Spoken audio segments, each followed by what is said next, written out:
A lot of people have been saying the Spurs can't beat the Thunder in a 7-game series. You still feeling that way?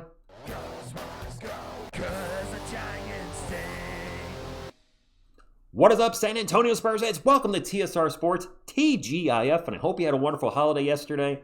The Spurs gave us a nice Christmas present by beating the Thunder again. And right now, they remain the hottest team in the NBA, currently on an 8-game winning streak, and gave the Thunder their first loss at Paycom Center. I have a whole lot of stuff I want to talk to you about this morning, so feel free to drop a comment on anything I'm going over. First thing is this. Take a look at this. The Thunder are phenomenal, 26-5 right now through 31 games of the NBA season. However, they are 0-3 versus our Spurs and 26-2 versus everybody else. 26-2. People are talking about this team possibly being the greatest team of all time, winning 75 games, whatever. They lost 3 out of the last 4 and 4 out of their last 6. And 3 of those losses are to our Spurs. You know what else I see looking at this? You see SGA's name there a whole ton in the leading scorer column. As a matter of fact, he has led them in scoring 27 out of the 31 games the Thunder have played. They are relying on him, in my opinion, way too much. And you saw that in the second half yesterday where he seemed tired at times. 2 of 10 from the field, 0 for 5 from 3, only got to the line twice. The free throw merchant, 2 times to the line, and only scored 6 points in the second half. Conversely, when you look at our Spurs, it's different guys every night. The first one against the Thunder, you had Fox, Vassell, Castle, and Wemby all going for 22 or more. 4 guys. 4!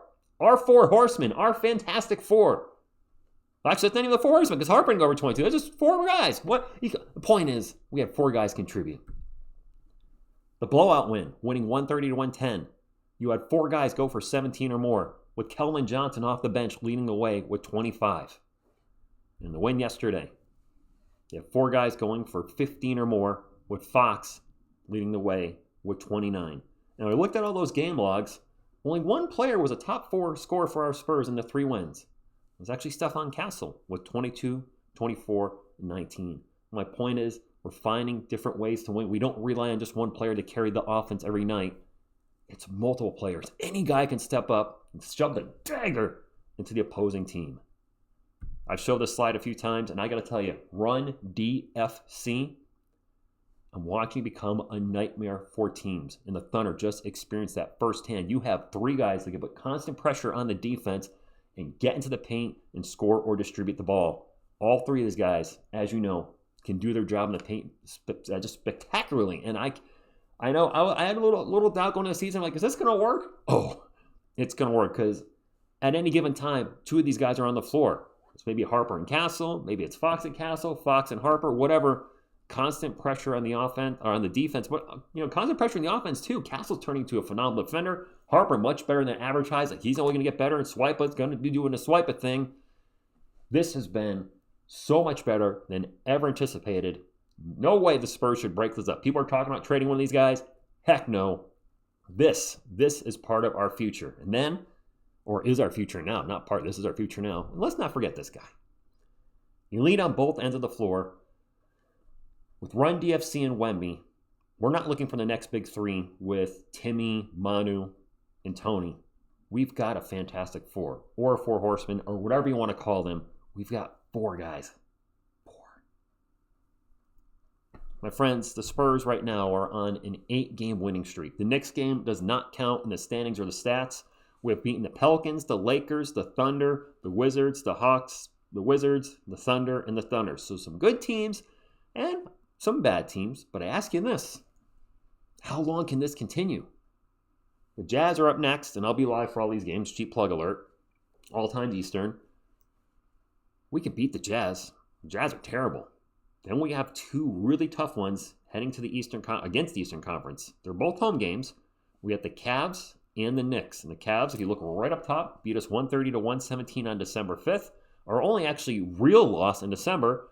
And then our other loss in December, the Cup game, was against the Knicks.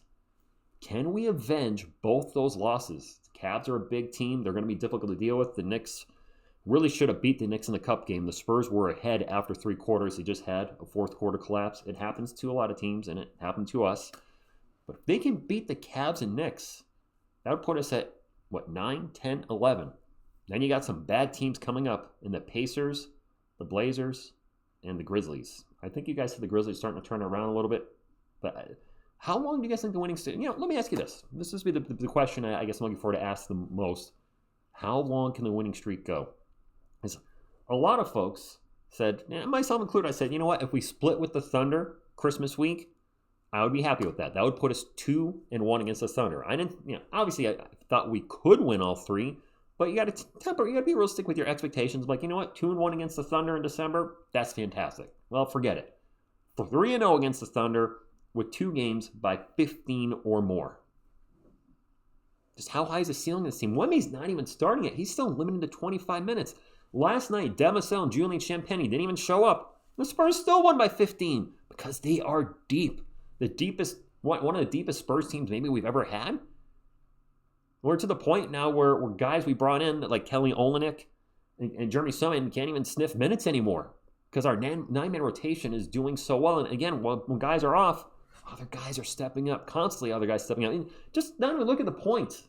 The point leaders here in the left column, Vassell, Barnes, Castle, Vassell.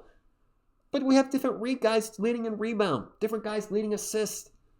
I said this in a previous video. This is Spurs basketball where everybody contributing. This is the beautiful game playing out right before our eyes with a young team and a rookie coach. And to those of you that are still saying fire Mitch or Mitch sucks, can you finally maybe give him a little credit? Because in this Thunder series, the Spurs, we saw the Thunder go on a run. Maybe it was like 5-0, 6-0, 7-0. Mitch called a timeout. What happened after the timeout? The Spurs immediately scored, squashed that run, and wanted maybe a better run on themselves. He is doing a good job. He might not be the guy you wanted, but he's clearly the guy the Spurs need, and the team is behind him. And if the players are behind him and supporting him, maybe it's time you changed your tune, and you did too. Just saying.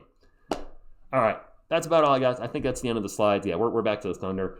I'm excited about this season. I've been saying it all year. It's a great time to be a Spurs fan. Really, for the last couple years, it's a great time to be a Spurs fan. But now it's literally playing out before our eyes as we're the second best team in the Western Conference and laid the smackdown on the best team in the Western Conference, not 1, not 2, but 3 times in the last 2 weeks.